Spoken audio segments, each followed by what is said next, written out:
All right, YouTube do-it-yourself fans, I've got this Coleman cooler that I've overhauled a bit. The plastic hinges that come with these always break at some point. It's easy to get these stainless steel ones off of Amazon, and you just, it's an easy swap out to put those stainless hinges.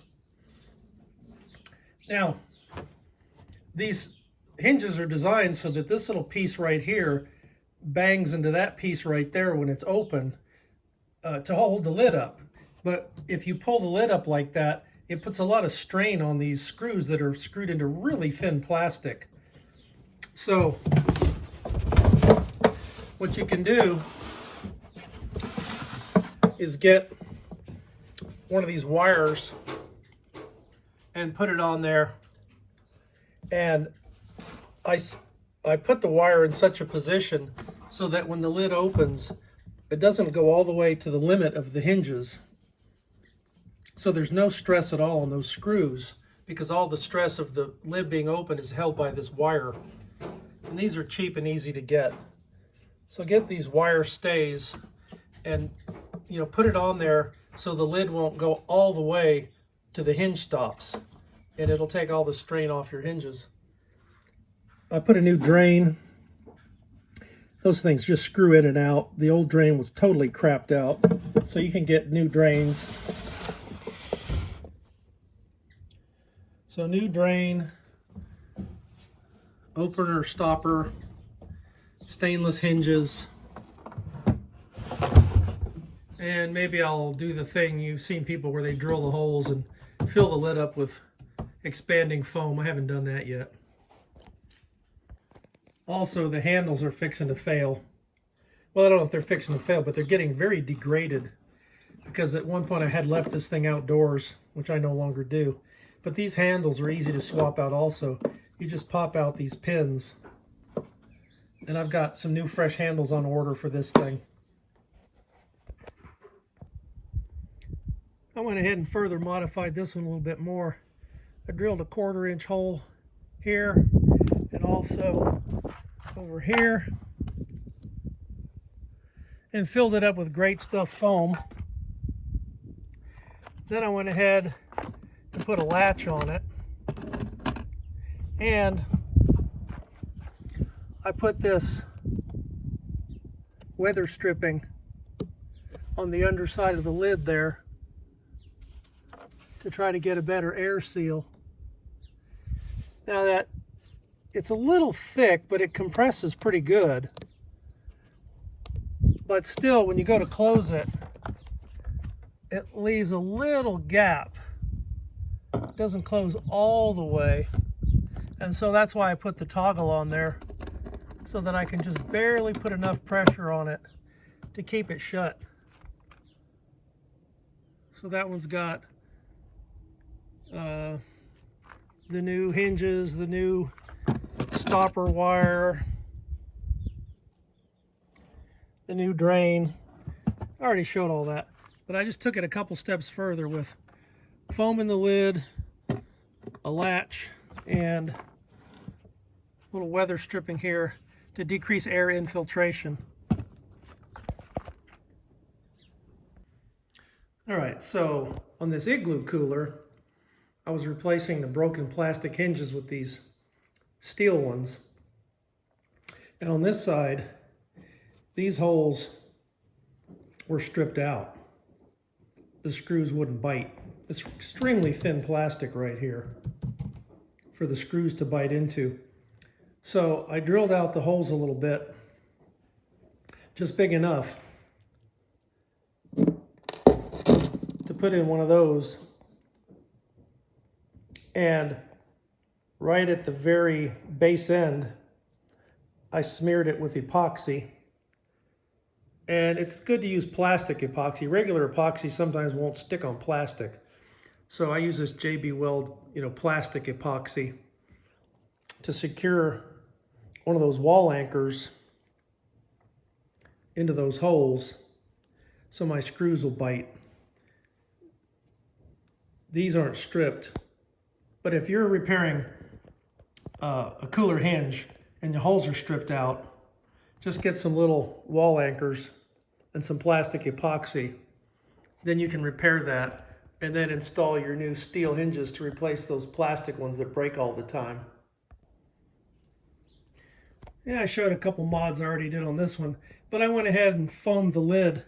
I drilled one hole there, 1/4 inch hole, and filled it up with Great Stuff foam, and one hole here. Just filled it up till the foam came spewing out. So that one's been nicely modded also, with new hinges, the latch. I think I showed the drywall anchors I put back here because of the holes stripped out. So these have been fully modded now. I'm going to put a weather strip on this one like I showed the other one, but this weather strip's going to be different. I'm going to use a 2mm foam cylinder.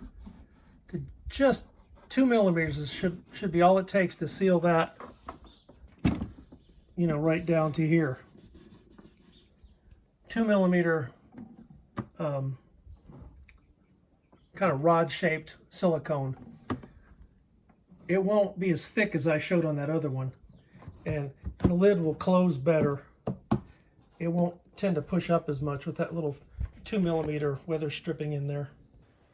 Okay, so this is the weather strip I used on both of these coolers. I didn't use that 2mm spherical stuff like I said. It's a silicone product. It's got, this part's hollow, and then you take the backing off, it's self-adhesive.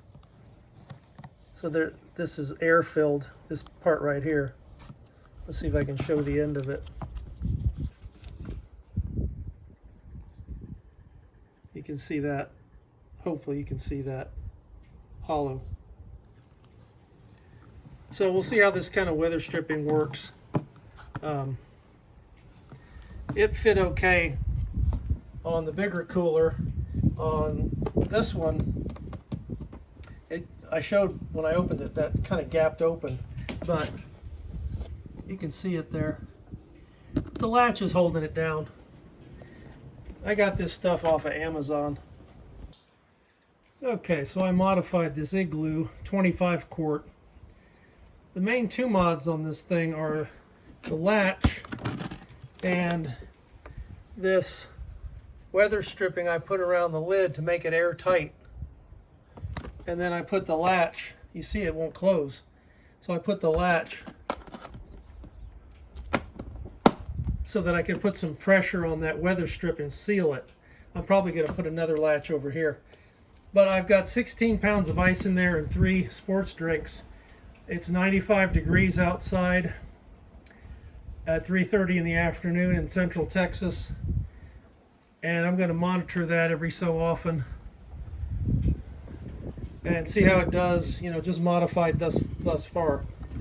Might do even better with the other latch, but let's just see how it does with 16 pounds of ice and 3 sports drinks. Okay, here we are 24 hours later. This has been sitting on the back porch for 24 hours. It was 95 degrees when I set it up. Low last night got down to 73. It's 93 right now, 24 hours later. I put 16 pounds of ice in there and a couple of sports drinks. This is a cheap, thin-walled cooler. It's not advertised for multiple days. I got plenty of ice. We'll shut it down and check it again in 24 more hours and see what happens. Actually, I don't think I showed this one in the video yet so far. This is a Coleman 316 series. And supposedly the lid has foam in it already from the manufacturer. So I modded it like the others. I put the latches. I put weather stripping around the lid. And about 4 hours ago, I put 16 pounds of ice in it. I also swapped out the hinges. This thing's brand new, but I went ahead and changed out the hinges for the good steel ones, threw the plastic ones away. So this one's modified similar to these others. It's brand new. Anyway, we'll look in there at the 24-hour point at lunch tomorrow and see how the 16 pounds of ice is doing. And by the way, this thing is dirt cheap. It's $37.84 at Walmart. I think it's 50 bucks off of Amazon. But if I can get a $37 cooler to get any kind of decent performance with some weather stripping and a couple latches, that's going to be a real value performer right there. We'll see how it does. All right, let's check out this little thin-walled Igloo at the 48-hour point. It's certainly not expected to last that long, I'm sure.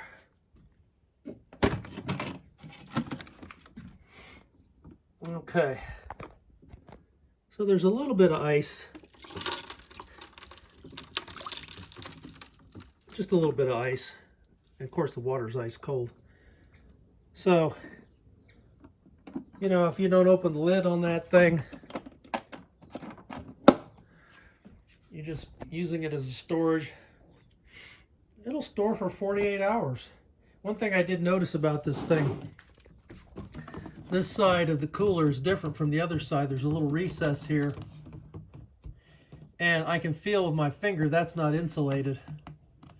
That's probably a Boss where they, on some models, put a drain. It doesn't look like this on the other side, and that's cold. So I may cut a hole there and fill that with insulation. The rest of this isn't cold, but that's not insulated, I'm sure. Now here's the Coleman 316 with the weather stripping and latches. We're at the 24-hour point on this thing. I put 16 pounds of ice in it. It looks like it's half melted and half ice. And 16 pounds, you know, barely filled up maybe the bottom, less than a quarter of this thing. So there was a lot of airspace in there when I started the test yesterday. I think if you put more stuff in it, it might hold longer. But for cheap coolers, I think these two are pretty good. Just put a weather strip and some latches.